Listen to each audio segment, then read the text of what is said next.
Hey everyone, welcome to another episode of Ruby Rogues. I'm David Kimura, and today on our panel we have John Epperson. Hello, everybody.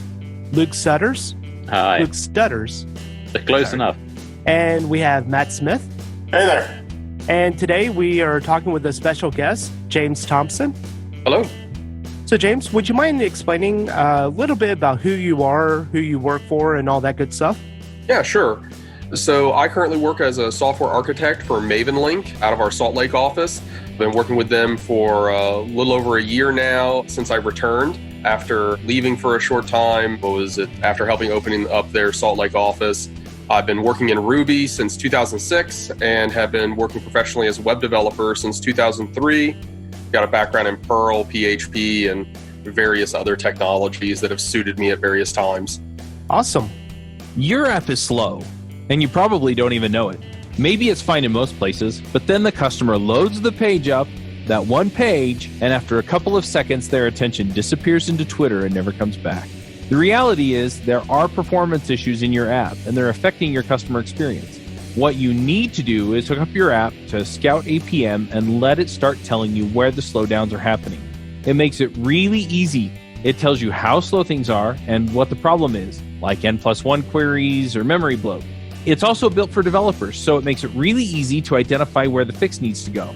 I've hooked it up to some of my apps and I saw what I needed to fix in a couple of minutes. Try it today for free and they'll donate $5 to the open source project of your choice. Just go to scoutapm.com/devchat and then deploy it to your app. Once you do that, they'll donate the $5. That's scoutapm.com/devchat. Today we were having you on to talk about a recent RailsConf video that you did back in 2019 on errors, logging and errors. Would you mind giving us a high-level overview of that talk? Yeah, so the talk was Building for Gracious Failure, and it's a talk I delivered at RailsConf last year, also had an opportunity to deliver it at RubyConf the year before, and the main kind of thrust of the presentation centered around how do we address, in a service-based system, errors, and how do we prioritize what errors we want to fix, how do we recognize errors when they are creeping up on us, and kind of focused on 5 different key themes. The idea of visibility, that we can't fix what we can't see, that we need to be focusing on restoring value, so looking at scale and impact of errors, that we should try to return what we can, and that we should accept what we can as well, and that we should also be very careful in terms of who we trust within a service-based system. All right. And so, yeah, let's dive into it because I think it's an interesting talk and it's one that people often overlook. They get so focused on developing of the actual application and stuff like application performance monitoring, error logging, error notifications, and all that stuff's kind of afterthought. So when should we start worrying about errors that are coming up and how do we even notice that errors are coming up? Yeah, so I think that gets to kind of the first thing that I focused on in this, which is the idea of visibility and the reality that we can't fix what we can't see. Logs are a fairly coarse way to recognize errors. They can be helpful, and especially when dealing with things at a small scale, local development, things of that nature, logs are usually sufficient for what's going on and being able to see the errors that we care about. But once you deploy into like a production environment, once you have more than one host system running your code, it becomes much more difficult to keep track of what errors are happening and where. And that's where tools like Bugsnag and other vendors that produce kind of error monitoring and alerting systems really start to show their value, helping you see, okay, what kinds of errors are you having? How frequently are they happening? And then potentially starting to answer that question of how many people are impacted by this error even. Yeah, absolutely. So does that mean that in production logs are pretty much pointless or should we still retain them? And how long should we retain logs for? Yeah, I think logs are still a valuable tool, especially as we aggregate from multiple different services. They allow you to spot issues potentially that are crossing, at least in a service-based system, crossing service boundaries or crossing boundaries between, say, an application and the database. They give you opportunities to potentially tie those events together and be able to examine them as a whole. So they're still valuable, but they become much more of a, okay, we know this is happening, and now let's dig into exactly what is going on at every layer of our system. And that's where the logs become useful, because you're able to go and look at them like in a particular slice of time. If you've got a good logging system, to be able to see like what happened when, are there any other correlated events that are happening alongside this error that we can track down, things of that sort. And I think the question of like how long to keep logs is really a question that's going to be based on the context of an individual system. So if you're in a space that has compliance requirements, you're going to be told how long to keep your logs. If you're in an environment where you're building a hobby project, probably keeping them for, a couple of weeks or even a month is probably sufficient in many cases. But the larger your customer base gets, the more valuable having a longer window of logs can be in terms of investigation to see, have we been having this error longer than we realize? And so there's trade-offs that come up that help inform that part of the decision, I think. Yeah, for sure. And so when we're capturing logs, one of the things that I often see is that in a linear style application, so where you just have maybe a couple of web servers behind a load balancer, you don't have any background jobs, you're going to be able to kind of sift through those coarse logs pretty easily. But in a situation where you have logs being all gathered together in a more microservices level, it's really hard to even follow a single stack trace to even say, where was this request even coming from, which came into this microservice, which then caused this error? So, do you have any advice for someone who is looking to have a better picture of how this error is getting triggered in those kind of situations? Yeah, so a lot of that will come down to like the technology choices that a team has made. There are tools out there, things connected with some of the service mesh type approaches that are being used on Kubernetes and other container-based orchestration systems that allow for the supplying of what are either called collation IDs or correlation IDs. They're basically usually GUIDs that just get injected into the headers whenever, say, an HTTP request first comes in. And then the system has to be built to pass that ID along throughout the entirety of the service ecosystem. And that then becomes a way to be able to do distributed tracing, which has become kind of a necessary tool in a container-based environment and in a services-based environment for the exact reasons that you kind of called out, that like if you just bring all the logs together, you don't necessarily have the right level of visibility to be able to see, okay, how did we go from user requests to database failure? Like what were all the things that happened in between to get us there? And so having distributed tracing systems really becomes a necessity. And in most service-based systems, that's something you have to layer on top of whatever your existing architecture is and your existing infrastructure. I've never heard of that. What can you give me an example of the, I found open telemetry. Is that something you use? Yeah, so OpenTelemetry and other similar services would provide distributed tracing. A lot of service mesh systems that are being developed and released for Kubernetes and the like will have their own distributed tracing systems that they'll either recommend or that'll come baked into the solution. And so, yeah, there's several of them out there depending on exactly what variety of Kubernetes cluster you're building in most cases to give you that capability. There's also a number of homegrown solutions that have come out of certain companies like Netflix and whatnot. Yeah, I was able to see Netflix's microservices architecture. It's insane. It is truly crazy. It looks like something completely different. It doesn't look like programming or architecture at all. It just looks like this huge ball of intertwined mess. But, it's crazy how they do it. And for their scale, I think it works. Yeah, I have some, varied opinions on the value of services and microservices in general, having worked at a company that was deploying them, in which I think they moved to that approach too soon without enough understanding of like the trade-offs and the visibility needs. Some of the stuff that comes up like in any kind of service-based system is like you've got to have good observability, good traceability, and you've got to be prepared for those things. And most teams just, those are the things they don't think about because they're not used to thinking about them in their monolithic code bases usually. Yeah. Speaking of scale, so I think it's really interesting, this entire topic in terms of scale. Scale is often I feel like the easiest way to exemplify like why you would care about something other than logs, right? Hey, we need Bugsnag because we have, a lot of different errors coming in from a lot of different places. But I actually think like you encounter this at even a smaller scale than we've even mentioned so far. Because if you are running a super simple web app and maybe you're running Sidekick on the side, right now you're probably not writing in the same log file.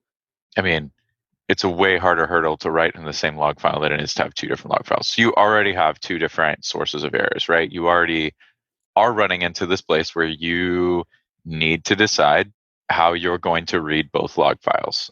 So a tool like Bugsnag, I feel like definitely, I use it all the time for small toy projects. It's super helpful in that way. Totally on board with your visibility there.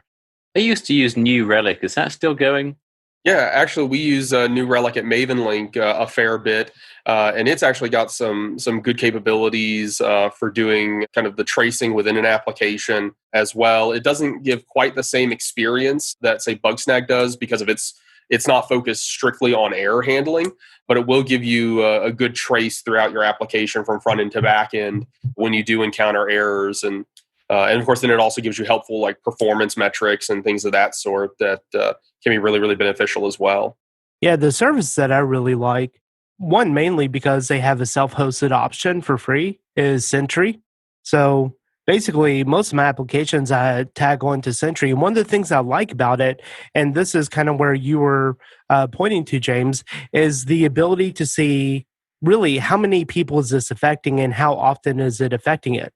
So if I see that this issue is coming in from several different users and it's starting to rank up the number of events that it's creating, then I know that this is potentially a higher priority than one that only one user is getting affected only a small number of times. Right, and that's something that's I think really important when we're talking about like how to handle errors is making sure that we actually are looking at that scope and impact radius. How many people are affected by this? How much value is it costing them? How inconvenient is this for them?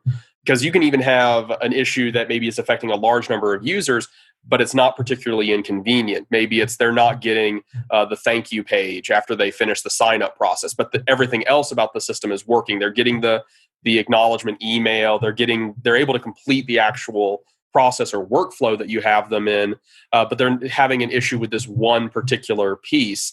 And then you're able to have more valuable conversations about like, is this something that we need to fix right now? Or is there maybe something that's affecting maybe only a smaller number of users that's causing them to like have a show-stopping experience where they just want to cancel the use of our application or whatnot? And so, yeah, that's one of the nice things with things like Bugsnag, Sentry, New Relic. They start to give you a better picture to be able to have those conversations about how do we get value back to the folks that we're serving. And not only that, especially if your team is proactive, where you are actively monitoring the errors that are coming in to the point where you're able to say, okay, this is an issue. We see it's an issue. It's happening to multiple people, so it has a fairly large footprint. And then with a proper CI/CD development, you're able to get in there, get that bug fixed, release it, deploy it to your production environment before the error is ever even reported to the development team. So taking a very proactive approach. You're not going to get that just from parsing log files. Yeah, that's absolutely true. And I've had experiences like that as well, where in the process of doing development, release to a production environment, and then immediately see, oh, there's an issue here. It's like, okay, well, let's work on the mitigation and have the mitigation ready before customers even had an opportunity to experience the error. And those kinds of things are also really valuable when the tooling that we have around our development processes can provide for that. So I was also going to say, we were talking about how there's a bunch of Kubernetes tools out there, for example, right, that create GUIDs that you can pass through your app, for example. I mean, I've definitely, on a few different apps at this point, have seen this pattern done where you, Rails apps specifically I'm talking about here, since this is the thing we're doing. You create an ID on the start of a request, right? You just kind of keep it in the thread and you just pass it through. obviously, this is kind of assuming that you running an MRI Ruby at this point so that you keep the same thread. But you can do homegrown solutions sort of that's useful even in a small app, right? Where, for example, in this case, we were just using Passenger or whatever. Passenger maybe had like 8 workers or something. So we could have 8 simultaneously, running requests at the same time. And reading a log, even in that case, can be fairly difficult, right? So knowing that this request came from this particular, user request, is important. Definitely was very useful when reading that log. So even on small scale apps, some of these techniques like actually have a lot of value, I guess is what I was trying to point. So my question for you that I really wanted to get at is I felt like as I was listening to your talk, I just, the whole entire time I felt like there were some unmentioned like motivational pieces behind like some of how you got to where you were. For example, I was trying to imagine, okay, so are you in a shop that like maybe doesn't have the resources, for example, to address all the errors, and maybe that's why you had to focus on value, or perhaps you were in a shop that really valued logs or something, right? And was just like, oh no, we don't do bug snag or sentry or airbreak or whatever it is. So I was kind of curious if you could give us like more context, maybe how you ended up in the situation that caused you to go through all this. Yeah, absolutely. And so I was working for another local company here in Utah, and they had adopted a microservice approach, and they had logging capabilities. They had a distributed logging system that was kind of collating everything together, made things searchable in a reasonable way. They had adopted Bugsnag for a number of their services, but not all of the services that were running in this ecosystem. And so we had some level of visibility. Where we started running into kind of the pain points was that we were not in a good position to kind of say, okay, well, we're seeing these errors. Since we're looking at a staging environment, we were preparing a particular service for release into production. We're seeing these errors at kind of a fairly low volume, at least from our standpoint. It's like there's only maybe 10 errors a day. And it's like, is this a big deal or not? And we weren't really in a position to actually answer that question, which is what kind of led me into saying, well, we need something more than even what Bugsnag is providing. We need something that is able to tell us of the events that are starting, how many are failing. And that's where we then layered on, we use Signal Effects as the tool for this, but then layered on a metric system on top of what was essentially a background job processor. And that's what revealed to us kind of immediately that in our staging environment, every job that was starting was also failing. That the errors that we were seeing, while there weren't a large number of them because we were in a staging environment, it was literally every single job we were trying to process was failing. And so we had a system that if we had just depended on the Bugsnag side of things and didn't dig a little deeper to look at, okay, what's the actual volume of data going through this system, we might have had a false signal. It's like, yeah, this thing's ready to go into production. Yeah, we know it gets some errors, but maybe they're fine. And so it was that idea of increasing visibility even further, being able to answer other questions that really drove a lot of this consideration around visibility, especially because we just didn't know what the scale of the problem was. And once we actually figured that out, we realized, oh, it's 100% failure rate. It's like that can't go into production. Yeah, so a lot of this was you had to understand, or you didn't even, it sounds like you didn't have a good understanding of what your, in this case, your staging, right, error context was. Like, oh, 10 errors is normal for staging or whatever, where, it's different for everyone, right? Like there are definitely people that have that tolerate larger amounts of errors, and there are people that tolerate zero. So yeah. Yeah, and in the environment that we were in, the type of data that we were handling, like we expect a certain volume of errors just because of who some of our data sources were that were populating this service. We knew that they would occasionally send us just absolute garbage. And so we knew our system would error out because it had tighter standards than what they were sending us. But seeing that it was 100% error rate was the clue. It's like, oh no, this service is definitely not ready yet. Yeah, which is a reasonably good segue, I feel like, to some of the interesting things that you talked about later on in your talk. Just about, so you're now talking about having third-party dependencies, right? Which just introduces like a completely new variable into the equation. You don't have complete control over it. This is when you're getting inputs from people that could be error prone, or you're giving outputs, right? And you talked about, well, actually, would you kind of enumerate on those? You had like a couple different points around this, right? Yeah, and some of these points were informed predominantly by another service that I worked on in the same organization around the idea of returning what you can. In this particular case, one of the services that I had worked on received inputs from a number of different services, all partial data. And at some point in the process, some of the data that it had in its database became corrupted. We're not sure if that came from the migration from a previous service, or we had a service that was sending us bad data that we were accepting. But at some point, we ended up with our database in a wonky state that would have normally caused our service to have an error, or caused most services to have an error. That's like you have data that is invalid when you go to try and pull it out of the database, and naturally you fail when you do that. In this case, though, because of the particular requirements around this service, we didn't need to have any one data point necessarily represented in the results. And so if we had invalid data in our database, we could just not return it and it would be fine. And so we adopted an approach with this particular service of whatever data we have, return whatever is valid, knowing that we had some inputs that were coming in that, had caused pollution in our database. We wanted to track those down, but in the meantime, let's return what we can. And so actually built some tooling into this service so that when it tried to pull something out of the database, if it wasn't able to deserialize the data into a usable form, it would just throw it away and return whatever else it had available.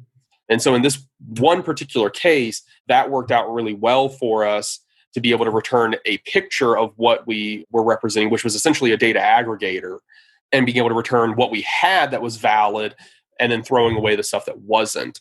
So that was actually a really useful approach to take in this case, where returning some data was better than returning no data at all, which were the kind of the two competing priorities we had here. On the other side of this, we also had to track down eventually who's giving us bad data. And it turned out to be a front end system that we were getting dates that were in really crazy formats and something that only JavaScript could give you, where we were getting undefined a year rather than an actual valid date format. And it took a little bit for us to like sort out exactly why we were getting those bad date formats. But what we were able to do, and while that was being worked on by a separate team, was able to change this service so that it could actually take whatever garbage dates it got and try to put them into a usable format. In some cases, all we cared about was the year for the date. In other cases, we wanted at least the month and the year. And where we were able to like extract that data from whatever we were sent, we were able to come up with a way to do that. And so that allowed us to kind of accept even malformed data and make it something usable for this particular service, which then, of course, addressed the error from our services perspective, while the front end team continued to address like why they were sending undefined when they should be sending a number. Yeah, this reminds me a lot of my experience with PayPal circa, I think, around 2008, 2010, somewhere around in there. The thing that I was working on, we were using PayPal at the time, and you would send a request, for a payment or something like that, and you didn't know what you were going to get back from them. So we did all sorts of things to deal with basically the junk that we got back from them, and we just saved it all because then they would be like, hey, we need you to verify something later, and you have to send us this piece of data, and it was just fun. Yeah.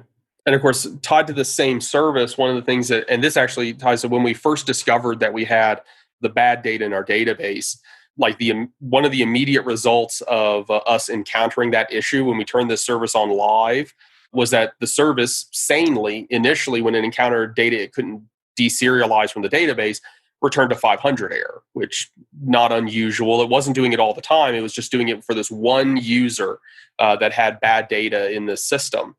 But because our service was returning a 500 error, the service above it that was requesting data would also return a 500 error. And that would return a 500 error up to another layer of services that then cause an entire section of our product to become unavailable for all users because of bad data for just one. And so that then kind of fed into the final point that I talked about in the presentation about be careful of who and how you trust. And even in a service-based system where it's like, yeah, we've got control of all the services that are running in this environment, but we still need to make sure that, like, well, if this service throws a 500 error, is that going to cause a cascading failure that's going to take down a section of our site? And so how do we mitigate against those kinds of problems and being careful, even in an environment where we have full control about who we trust and how we trust them, and some of those things that kind of fed into my perspective of, in general, just avoid dependencies at all costs if you can. The solution is to just rescue from exception, right? And you don't get cascading failures. Yeah, and that's at least one approach that could be taken. It could have been taken at the service directly above us. Of course, we ended up addressing it at the lowest level in our service of like, oh, we've got bad data. Well, fine, we'll handle that gracefully in our own system, and then we won't cause this cascading failure. But the cascading failure is still a risk potentially. And so, yeah, every service needs to assume that any services they depend on can and will fail.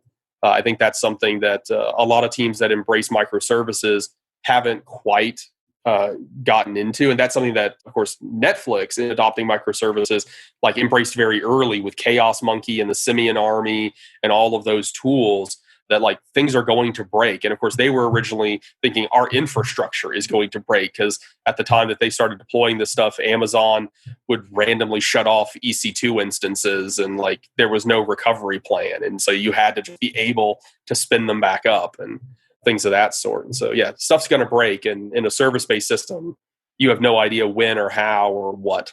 Whenever I'm stuck on what to learn next, a lot of times I just go back to the fundamentals and think about how I can make those things more automatic. The reason is because then when I focus on the fundamentals, I'm able to actually level up in all the other areas that I'm trying to learn. So I teamed up with Kyle Simpson to focus on the fundamentals of JavaScript. Kyle wrote the books You Don't Know JS Yet, and his Getting Started ebook goes over just the fundamentals, so to speak, of JavaScript. And we're putting together a 30-day challenge where you can actually level up on this stuff, get it down pat, and then you can go and learn all of the other things that you're doing that are based on these things. So if you go sign up for the challenge, you can do it at devchat.tv/bookcamp. That was Kyle's idea. You can get the following as part of the challenge. You get daily training videos, which are worth about $150. You get daily exercises and homework, which again are worth about $97, especially with the coaching that we give you around them. You get access to the private Slack channel, which is worth about $20. You get access to a premium podcast series that Kyle and I are going to record. It's an 8-part podcast series where we talk through all the pieces of the book. You'll get 3 Q&A calls per week, and that puts you at about a $1,779 value. And what's great is you also get then the audio from the podcast, you get the video from the training, you get the experience from working, and you get the visual reading learning from the book. So you're going to learn this in multiple ways. Once again, go sign up at devchat.tv/bookcamp, devchat.tv/bookcamp, and you can get it for $197. If you use the code JSJabber, you can get it for $147 instead. So go check it out right now, devchat.tv/bookcamp. Do you think an application should ever return a 500 error? Ideally, no. That should be a very rare situation because, again, it's essentially saying something internal to the system like is horribly broken. And that will happen from time to time. Like, we're going to make mistakes, but we should never accept and tolerate a 500 error. But, okay, I'm gonna go down this bit further. We're talking about banking earlier. Suppose I have a system that puts money in your account and I'm trying to give you some money and that system then returns to me a 500 error. Then I think, oh, there's a problem. I better do something. If that system does not return some kind of 500, help something's gone totally wrong error, how would I know what's gone wrong? Yeah. And I think that's where, ideally, if we're looking at like HTTP status codes, we should give the most useful error message possible. And like we have error messages that indicate unavailability of a service, that indicate that like there's a proxy problem somewhere, that what was it? I've got data that I don't know what to do with. We've got other error codes. The 500 error, what was it, tends to be kind of the catch-all for like, we can't tell you what went wrong because we don't actually know yet. And that should ideally be a rare occurrence. But it will happen. It's a lazy man's error. Yeah, I agree that 500s, in my opinion, should only be used as a last. If you don't catch it and can't return something better, then return a 500, and that's your clue to go in and fix something and return something with better granularity. Yeah, I think 500s should be a clue to every developer that, what was it, you've got an error state that you need to handle better some way. That you couldn't anticipate, for instance, or, hopefully not just lazy development. But I think we all fall into that trap within Ruby on Rails. Now, if you start up a new Ruby on Rails application, and if you are assuming that maybe the current user variable is set, but it's not, so on one of your pages, you're showing their avatar, current user.avatar or whatever. If the avatar doesn't exist because the user is nil, then you're going to get undefined method avatar for nil class. And that's going to return a 500 error. So how would someone handle that kind of situation on a simple Rails application where maybe they didn't take that into account? Is there a better way to handle those? Or you're just going to get the 500 error because you didn't check to see if current user was set? Yeah, I think there's a few different things. And again, I agree with you. Like Rails kind of lulls us into kind of a just accept Rails default approach to error handling, which like if an active record query, doesn't return any results, under some conditions it'll raise not found, which will then trickle up and become a 404 error and things like that. And we just kind of trust that Rails is going to take care of like most of the error handling via its form of magic or whatnot.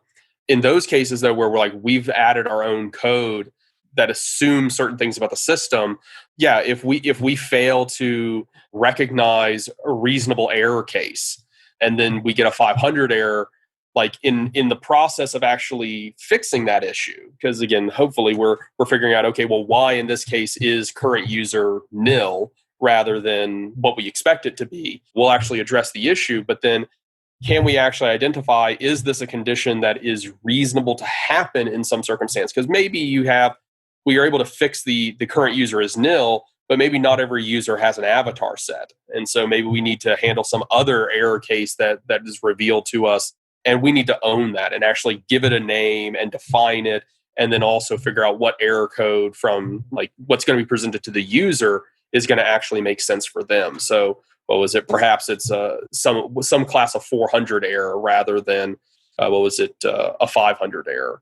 And so I think that's where we need to take ownership of the error cases that actually should and are acceptable to exist within our systems.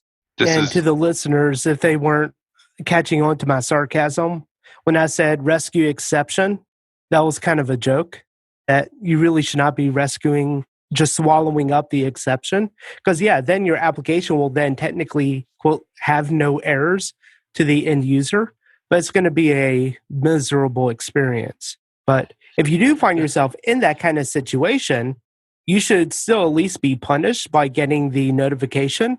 So whatever error management or notification service you have within the exception, actually have it do the log so it doesn't just get swallowed. So you're at least notified that, hey, there's an issue going on here. We got some kind of error that was overridden and the app just continues on with its request. And along those lines, there's actually some really good resources for that. Like Exceptional Ruby is a good book that kind of deals with error handling in Ruby really well and kind of covers a lot of how to deal with errors versus exceptions in Ruby. And then I'm actually thinking, I cannot remember the title of the talk, but it's from several years back, actually maybe over a decade back now. Then I'm old. Aaron Patterson gave a talk at RubyConf in which he actually demonstrated a Ruby program that was rescuing out of memory conditions and seg faults. like in order to achieve like a zero error application. And of course it was a joke, but what was it is a demonstration of like, yeah, you can go all kinds of bad places if you just blindly rescue your error conditions. I mean, this actually brings up a reasonably good point, right? Like, I think that there's probably a nuanced, context-dependent thing, right, that you have to do for your application in every case, right? I've been on applications where, for example, as you pointed out, your particular application that you were working on was this microservice. It was pretty focused, right? You haven't told us everything about it, but the context that I seem to be picking up seems to be it was about taking data out of the database and sort of making it available to other services, right? Or at least that was a thing that it did. And I've worked on apps where, for example, that was actually a thing. And one of the things that we cared about is when avatar, when user.avatar was nil or whatever, right? Or when user was nil. Well, we were like, okay, well, in this context, actually this can happen, so I'm going to return this kind of 400 error or whatever. But in other cases, like, we, for example, rescued active record, like, or whatever it was, the not found thing or whatever. We rescued those and more or less then delivered a custom error page that said that like a resource wasn't found, right? That's not necessarily that much better to the user. User doesn't care. They're like, it's broken anyway. That's about as useful as what they tell you is most of the time. But the point was that because we were doing that when we switched to creating an API and then consumed our own API, we were then getting an appropriate error for ourselves, for example. Another thing that I did on another app, for example, similar idea, we returned HTTP request codes that seemed appropriate to us for errors that we knew about. And of course, new errors come in, right? And they start out as 500s and you have to fix them and convert them into other kinds of errors. But when on our API side, we returned status codes, but then we also said, hey, I actually know something about this error. Let me tell the downstream consumer of this API what I know so that they can do something with it, right? And that helped us when we were providing service to another thing. So I've done things along this vein before that make sense. I don't necessarily know that you have to rescue from everything, because there's clearly times when the answer to a 500 error isn't to rescue, but to maybe fix, maybe I should actually make it not possible for someone to request this page if they're not logged in. Things like that. But there absolutely are different pathways that you can take. Yeah. Yeah.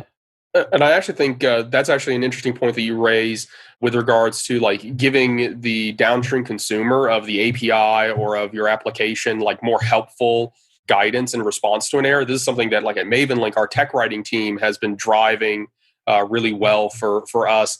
Is like we have some helpful error messages in our API, and we have some helpful error messages that appear in our application, but we also have some really unhelpful ones as well. It's like something went wrong, sorry. It's like, and that's the error message that they get for the user.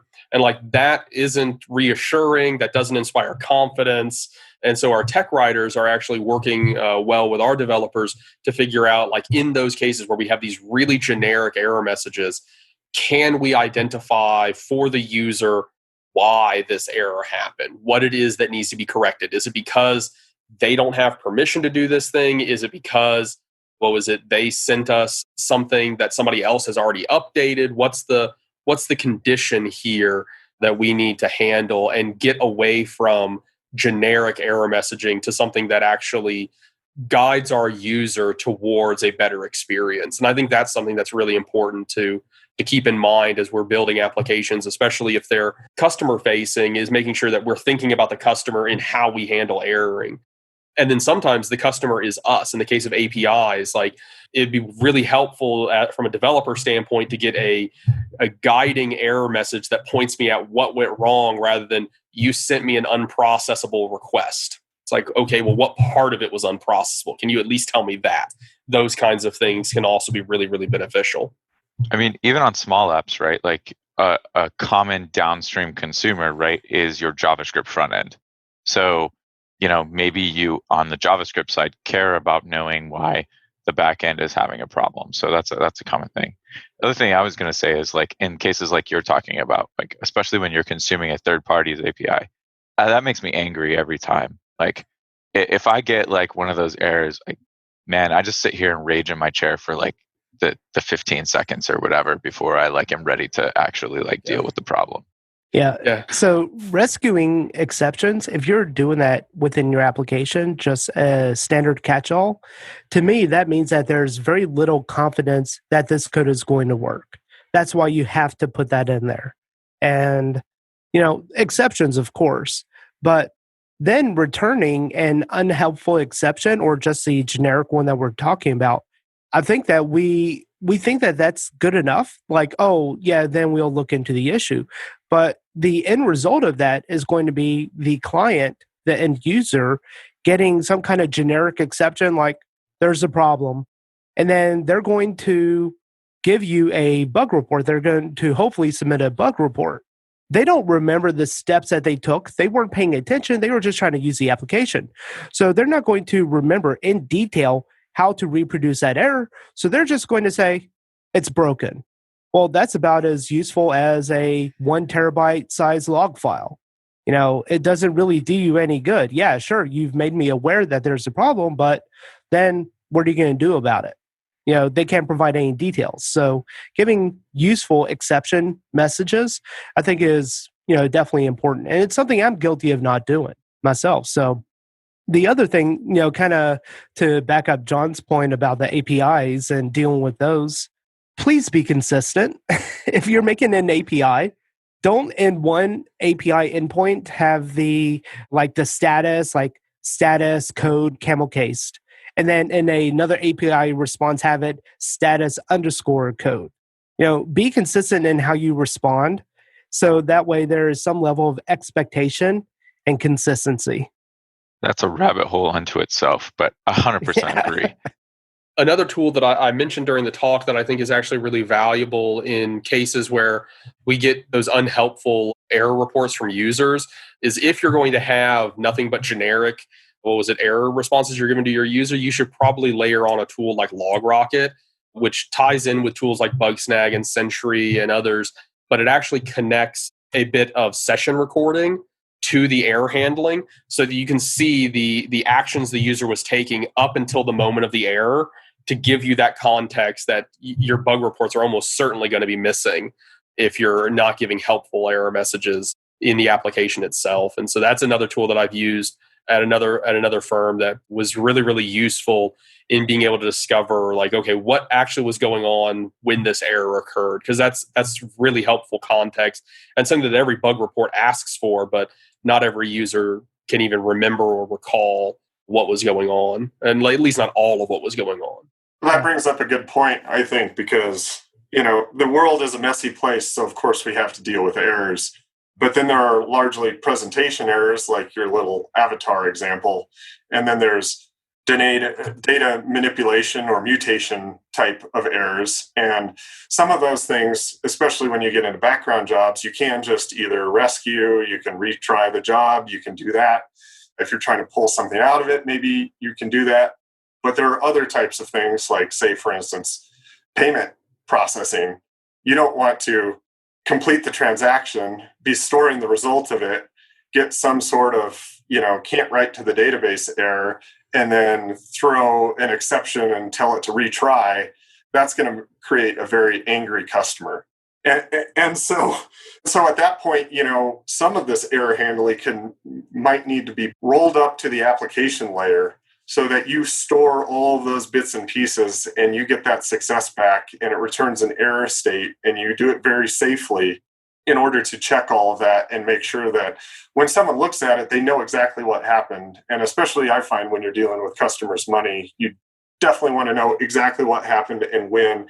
And then you can go in after the fact, number one, correct the situation, and then two, be able to reprocess, refresh, and clean up all of the statuses for whatever your application logic needs to be.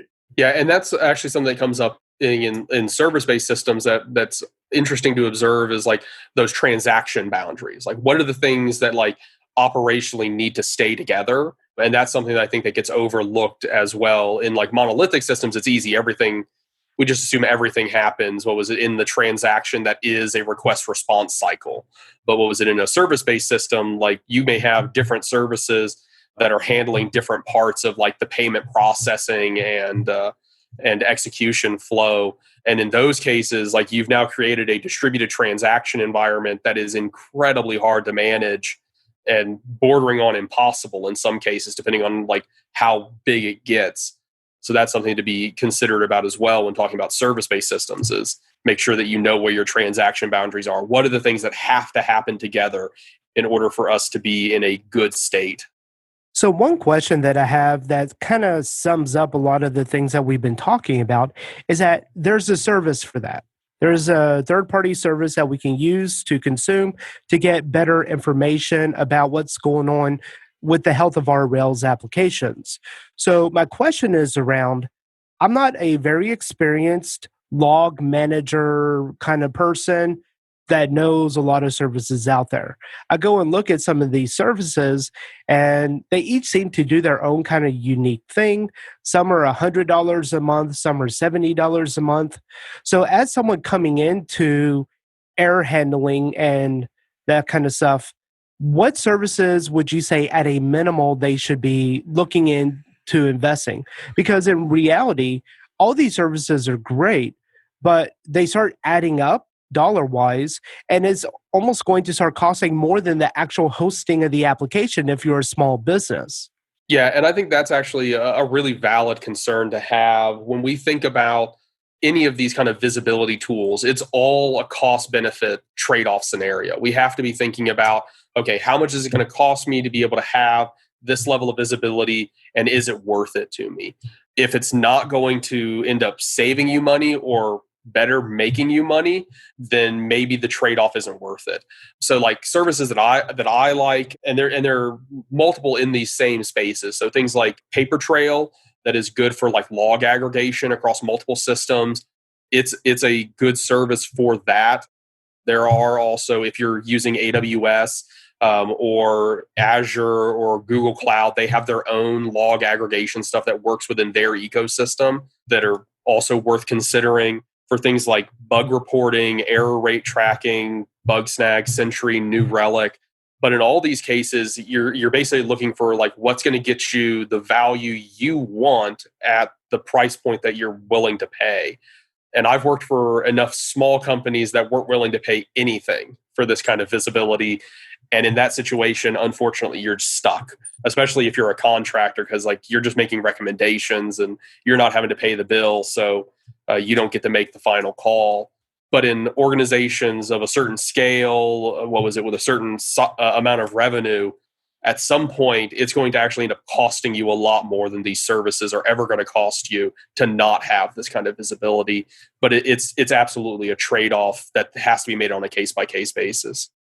You can evaluate Absolutely. these tools too. So, for example, one that we haven't mentioned today, or actually there's two error handling that I don't think we mentioned: Airbrake, which used to be Honey Badger, if you remember that way back in the day, and Rollbar. But they all so Rollbar, Airbrake, Bugsnag, and Sentry are all more or less basically the same thing. They all do like error handling, and they all have like slightly different like free tiers and ways that you pay for them, right? So there's usually like a lot of variation in how you pay. So sometimes the small company that you're referring to can take advantage of that. So, I mean, I would definitely, if you're like looking at that and you don't want to pay, like look at as many of them as you can. I've totally done that on multiple occasions where the only reason that we picked one provider or the other is because the free tier just fit us better. Yeah. And that's the same thing comes back to like the same decisions about hosting. Like, why choose Heroku? It's like, well, if you can stick within their free tier, yeah, just do it. Same thing with AWS. If you can consume their services and stay within the free tier, why not? Yep. Just to reiterate, Sentry does allow you to self-host at no cost. So if you have some available server space, you can host it yourself. Now you take on the management and sustainability of that server. However, that is a alternative. One other alternative that may be worth mentioning there, and I don't know if it's still actively maintained because I haven't had to use it in years now, but there was a gem. Was it Exceptional? It would basically, anytime you had a hard error thrown in your application, it would rescue it initially, send you an email, and then, let the error bubble up. Yeah, and it's so there, exception notification. gem. there we go. Yeah, exception notification gem. Yeah, and so that's an easy one. Like, what was it to get you visibility? Like when you're first starting out, like maybe while you're evaluating these other tools.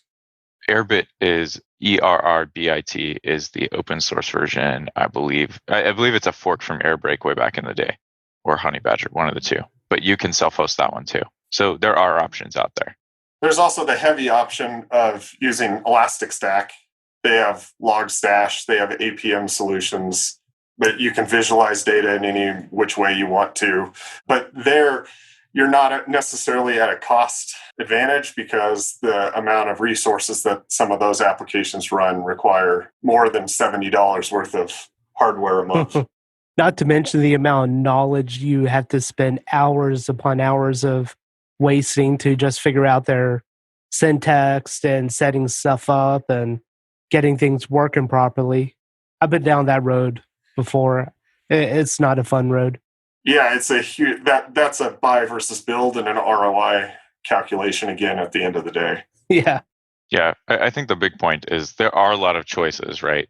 Even on the visualization side. Like, I don't remember, I think we mentioned SignalFX.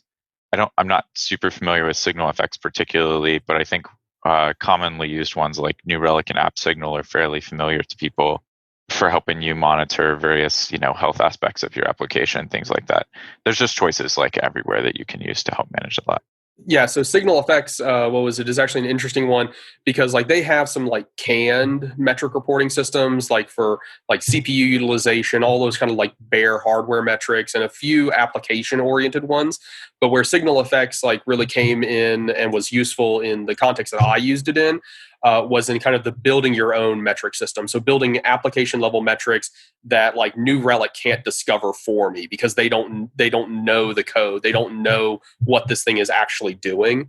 And so SignalFX is really helpful when you get to that stage of wanting to like build custom metric systems, custom dashboards for reporting on the things that require a business knowledge of what the service is doing. Cool. James, I liked your comment in the talk, and I think you mentioned it earlier in the conversation here today, that just anything that's not visible is liable to get ignored, and anything that's not visible is hard to fix. So I definitely love that idea and subscribing to that in terms of just show everything and show the good, the bad, and the ugly. Obviously, you need to show it at the appropriate levels. You don't want to be showing a banking transaction error to a user and alarm them, but at least capturing that information, you have something you can work with later. Absolutely. Right. Well, James, if people want to follow some of the things that you're doing online, where should they go? Yeah, so you can find me on Twitter and most other places online as Plain Programmer, PLAIN Programmer. You can also visit my blog, james.thomps.onl. It's a little weird domain, but it has my name in it, so I like it. So that's a good place to follow some of my writing and things like that.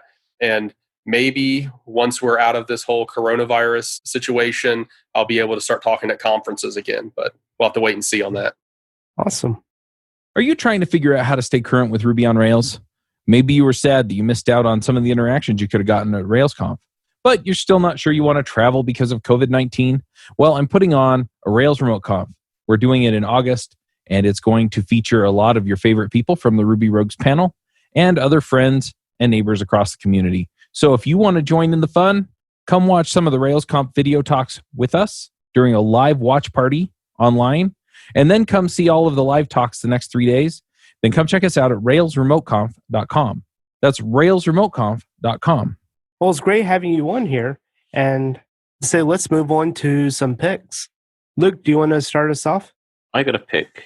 My pick is the Async Sinatra gem. It's an old gem. It's been around for a long time. And the reason I picked it was because I was in a situation where I've been playing with WebSockets and server-sent events, and I tried a huge different number of things to try and get the effect I wanted. And the thing that worked with the minimum effort was essentially single endpoint async Sinatra service running on a thin web server. and then pushing through to the either Nginx or Apache forwarding. That really was a very low effort way of getting long polling or, this kind of server push system that degraded really nicely. Very low effort, great result. It's an old gem, but I couldn't find a better way to do it. So async Sinatra. Cool. And Matt, do you want to jump in with some picks? Sure, I'm just going to go for one today. If you've ever used Terraform, one solution that I've been looking at recently is Pulumi. And it's very similar to Terraform, but the two key things that I think are very interesting is one, it allows you to write in other languages besides some arbitrary language. You can use, they initially supported JavaScript, but they've also got Python and some .NET languages as well, and Go even now. They have very decent libraries and documentation as of lately that I've seen. And then they also let you do running some scripts and with dependencies on the actual server resources you set up and do them in order and ways that are massively less complicated, it appears, than Terraform. So if you're in the need for that, I would say check it out. Awesome. And John, do you have any picks for us today? I do. So, I've been spending a lot of time at home, as many people have. And one of the things that we just kind of stumbled into doing, we just pulled out some puzzles, and we've just had like this running puzzle thing. My 3-year-old son really loves these 1,000-piece puzzles for whatever reason. It's cool. But yeah, we just basically have a family puzzle running like all the time now. And we started doing, the thing that I'm recommending is we started doing this exchange. We only have so many puzzles. We started doing this exchange with like some of our friends, which is cool for my son because if you have kids, you may or not be familiar with some of the kid shows that are out there. And I don't remember off the top of my head which one it is, but there's this one where they're on like this pirate ship and there's some sort of like finding place. Anyway, it's a game for him and all of his friends watch it. And they have finding places at their house. We have a finding place at our house. So our friends come over and not all the time, but they like come and drop off stuff in the finding place for my son to find. And we do the same on theirs. Anyway, so we've been trading puzzles that way. And that's just kept everybody like with new puzzles all the time. So, Cool. Your local puzzle exchange program that you can make yourself. That's what I'm recommending today. Awesome. I'll jump in with the pick. So my first pick is a service called Rubidium.io. It is a project that I've created, and the idea behind it is to be able to add complex functionality to your applications quickly. It's targeted to Ruby on Rails, and essentially it's a library of templates that you can add to your Ruby on Rails applications instead of having to go through a gem file or a gem's README, go through all the documentation of how to install it within your application. This, you just want a one-line script, and it'll add all of that functionality that you want right into your existing Ruby on Rails application. So it's a project that I have started up and I am really, really into right now because not only is it going to save me a lot of time, hopefully it'll save everyone a lot of time. And the beauty about it is anytime you run a script, its code is very visible to you. So you can always review it. You're never running something that you don't know that what's going to happen to your Rails application. And the second pick is Slim Gem Files. So the project is pretty much completed, and I'm just now adding in libraries and content into the application. So keeping a slim gem file means that you're going to be able to maintain your application in a much easier fashion. So upgrading gems and stuff when trying to upgrade your Rails application version is really tough. So I'm happy that this project is using only 2 gems outside of the Rails default ones. So trying to keep your gem file as slim as possible is my second pick. And James, do you have any picks? Yeah, I'll go with two that are actually closely related. One is the annotated American Gods. So, American Gods being the book by Neil Gaiman. The annotated version was put out recently by Leslie Klinger as the editor. And it's great, full of awesome illustrations, great explanations of like the mythology that Gaiman is drawing on, and numerous other kind of just fun items included alongside the main text of the book. And then the other one that's also related is Dark Horse Comics has been running, their American Gods graphic novel series. They've got volumes 1 and 2 available right now, and volume 3 will be out in June. And so looking forward to seeing how that particular comic continues to be developed. Yeah. Awesome. Well, again, James, it was great to talk with you and hope to see you at a Rails conference. Yeah. Hope to see you all too. Thanks for coming. Right. Thanks. Take care. Right. Everyone take care. Bye. Bandwidth for this segment is provided by CacheFly, the world's fastest CDN. Deliver your content fast with CacheFly. Visit CACHEFLY.com to learn more.